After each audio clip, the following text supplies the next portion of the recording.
This is the report that came out late last night. Let me blow this all the way up for you guys so y'all can see it. Now, this is being reported that the Indiana Fever has exercised Caitlin Clark fourth year option, will makes her officially under contract through 2027. Now, Chloe Peterson was the one that broke this story. Now, what does this mean? Let's head on over to Chloe account and check it out. Now, in an unsurprising yet The Indiana Fever front office has made a quiet but significant move to keep Caitlin Clark locked into the organization, exercising her fourth-year contract option and securing her through the 2027 season. The announcement slipped past most of the usual coverage cycle, but the implications are worth unpacking. Reporter Chloe Peterson broke the news, confirming that under the new CBA framework, the option exercise also opens the door for Clark to renegotiate her fourth-year salary and potentially add an extension onto the existing deal. let's head on over to Chloe account and check it out. Now, in an unsurprising yet necessary move for the Fever, they have exercised Caitlin Clark fourth-year option. She is now officially under contract through 2027. Under Epic, Clark will also be able to renegotiate her fourth-year salary and add an extension. Now, that is going to be the most interesting part of it all because, to be honest with you guys, Caitlin Clark do not have to add an extension. That second piece is where things get interesting. Clark is not obligated to sign any extension. She could ride out the current contract through 2027 and then walk into free agency with full leverage and zero restrictions on where she lands next. Caitlin Clark do not have to add an extension. She could just take the contract up until 2027 and opt out and choose to leave. Now, this is the Indiana Fever front office trying to show solidarity, I believe, with Caitlin Clark by basically letting her know, you know what, Caitlin, we got you. If you think Aaliyah payday was big, wait until you see yours. Cheese. That's what they doing. Now, we know Caitlin Clark literally could go to any. The front office move reads less like a binding decision and more like a signal. By exercising the option early, the Fever are communicating to Clark that she is the centerpiece of the franchise and that a bigger deal is coming. Aaliyah Boston's contract was considered a landmark at the time, and the implication being floated is that whatever Clark eventually signs will surpass it significantly. Clark literally could go to any team in the entire WNBA and be the highest paid player ever. So to me, it's not about the money with Caitlin. Caitlin has the ball in her court after 2027 because Caitlin can simply go anywhere she wants to go. Whether that stay in Indiana or whether that go out to LA, maybe even New York. But whether Clark chooses to extend or test the open market remains entirely her call. The free agency scenario is not hard to imagine.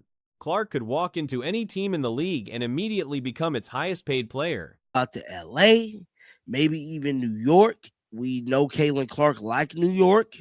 New York is a way bigger market for her than Indiana. But I feel like it doesn't matter where Caitlin Clark go. Her market is always going to be bigger than any other superstar because of her notoriety. Hell, somebody just listed her as being the GOAT in conversations with Michael Jordan and LeBron James. It was a clip that was going around and somebody straight listed her being the GOAT. That is the impact this. Larger markets like New York or Los Angeles have come up in speculation, and there is a reasonable argument that her commercial reach is so enormous it transcends geography anyway.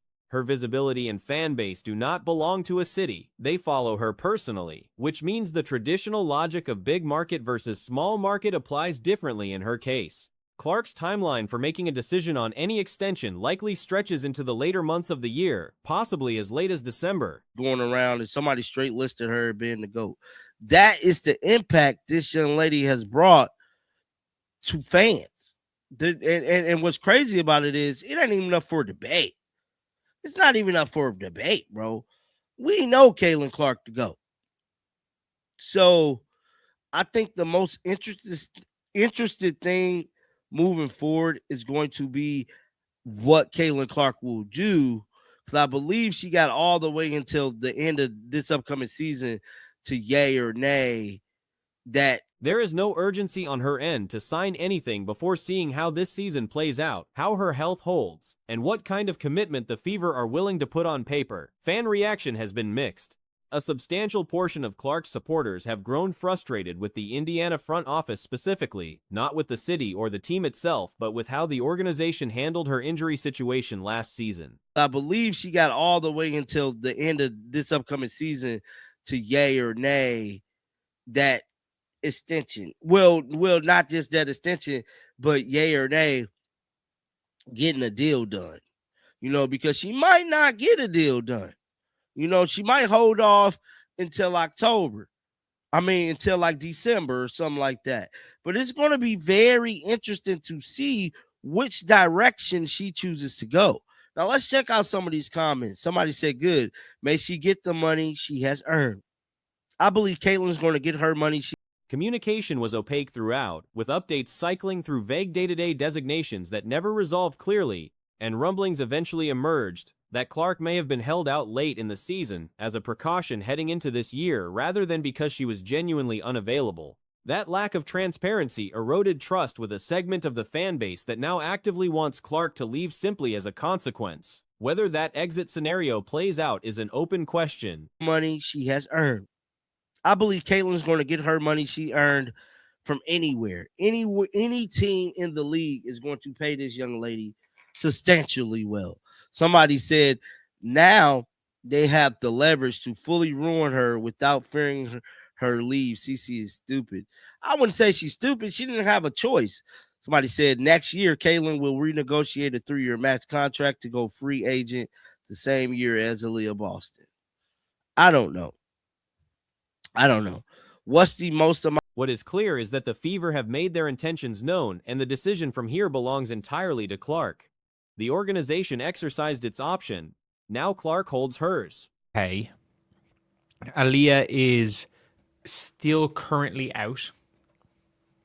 And a lot of people are like, oh yeah, they might, will be cautious. I think the goal is to probably get some of the minutes on Saturday if we can. They're playing the Nigerian national team on Saturday. The game on Saturday is not even against the WNBA team. So they are. The likelihood is that Ty Harris, Lexi Hull, and Aaliyah Boston's first time playing against the WNBA team. Indiana Fever head coach Stephanie White has indicated that Aaliyah Boston, Lexi Hull, and Ty Harris are all unlikely to play in the upcoming preseason game against Dallas. While missing preseason action is not a season-ending situation on its own, the concern here runs a bit deeper than just missing one game. The real issue is the accumulation. And Aaliyah Boston's first time playing against the WNBA team will be game 1 of the season versus the Dallas Wings. And look, I'm not saying, Aaliyah Boston's going to be hurt or Lexi Hull's going to be hurt for the season. It is just a little bit of a concern to what actually is the severity of their injuries. Because again, I don't know. We don't know how bad it is. But it's not ideal. Not having any practice. If all 3 players sit out the remaining preseason games, they will enter the regular season opener against Dallas without having faced live WNBA competition at all during the preseason. That matters because preseason exists precisely to shake off rust, work through mistakes, and build timing particularly for a team with as many moving parts as Indiana has this year. Missing all of that is not ideal, regardless of how the roster looks on paper. It's not ideal. Not having any practice going into the season. I think everyone will tell you, preseason is there to get reps up. Preseason, you're there is where you get your misses out of the way. Preseason is where you get rid of the rust. And that's not going to happen for potentially 2 of Indiana's starters. The likelihood is that, Lexi won't be starting to start the season. That would be my assumption. If Aaliyah Boston is... On the individual injury front, Hull's situation appears to be the more manageable of the 2, with tightness being the reported issue and precaution being the driving reason for keeping her out. Boston's injury is the one drawing more attention coming out of the unrivaled league earlier this year. The exact severity of that original injury hasn't been made fully public, which is where the uncertainty sits. If Aaliyah Boston is, like, if Aaliyah is going to start no matter what, but if Lexi and Sophie is a close enough match as is, I do feel like with it being close, that it would be quite unlikely to see the player who has been injured playing over the player who's been healthy. But yeah, it is. Look, it's not, again, this isn't the end of the world. It wasn't the end of the world now. It meant nothing them missing the first game. However, if they end up missing all 3 preseason games, and I understand both players are expected to be available for Game 1 of the regular season, but going from 0 preseason reps directly into competitive play carries some inherent risk. The starting lineup question also gets complicated here. Hull and Sophie Cunningham were already in a relatively close competition for a starting spot. However, if they end up missing all 3 preseason games, and I understand the games as individuals mean nothing, but they are there to prep you coming into the season. And this is an Indiana Fever team that needs to start off well. Like, if the Indiana Fever are hovering around 500 after 10 games, that's when you start to get concerned, because they have a really easy first 10 games where they face I think they faced the Fire twice and the Mystics twice. The Mystics stink, the Fire stink. But when one player has been sitting with an injury while the other has been getting healthy reps, it becomes difficult to justify starting the player coming off limited activity. Regardless of how capable she is at full strength, Indiana's schedule does provide some cushion. The first 10 games are notably soft, featuring 2 matchups against Portland and 2 against Washington, neither of which is expected to threaten for a playoff spot. But at the same time, I'm just hoping that it is nothing. I'm hoping that it's nothing. I'm hoping that it is just being overly cautious. And again, like last year, they would have been overly they shouldn't have let Caitlin Clark play in the preseason. That being said, like, it was a legitimate injury. So there was still concerns of her going into the season out of that in preseason. And then you're looking at it now and it's like, there are still, like, a 4-1 or 3-2 start through that stretch should be achievable, even with players operating at less than full capacity. The Fever do historically struggle in late start road games on the West Coast, so those matchups carry a bit more risk, but the overall opening stretch is forgiving enough to allow returning players to ease back in. What hangs over all of this is the Fever's track record on injury transparency. Out of that in preseason. And then you're looking at it now and it's like, there are still, like, if you're missing preseason games, you're missing all the preseason games, there is a concern there. There absolutely is a concern. And I'm not saying, oh, they'll be missing the season. I'm just saying there absolutely is some concern. However long it takes, even into the regular season, don't rush them back. And I actually agree with that. I'm not saying they should be rushed back. But the whole, oh, they're not playing, they're fine, there's nothing wrong with. Last season, the team repeatedly downplayed Caitlin Clark's ankle situation, denied the existence of the injury publicly, and later issued a statement claiming the injury had no impact on her return timeline. Clark then spoke openly after the season ended and attributed missed time directly to that ankle. That history makes it harder for supporters to take precautionary injury updates at face value, even when the cautious explanation is probably the correct one. They're not playing, they're fine, there's nothing wrong with them, we're just being cautious. Even if that is the case, and it probably is the case, there is a, being cautious means you have the reason to be cautious. Which means obviously their injuries are a little bit, or coming back is a little bit.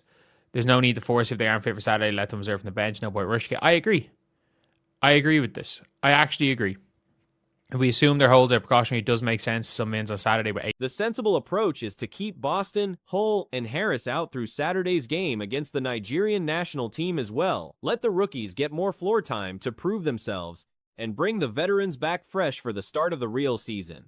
Rushing players back for meaningless games helps nobody. The concern is legitimate, but so is the expectation that this Fever roster has enough depth to handle a slow start without things unraveling early.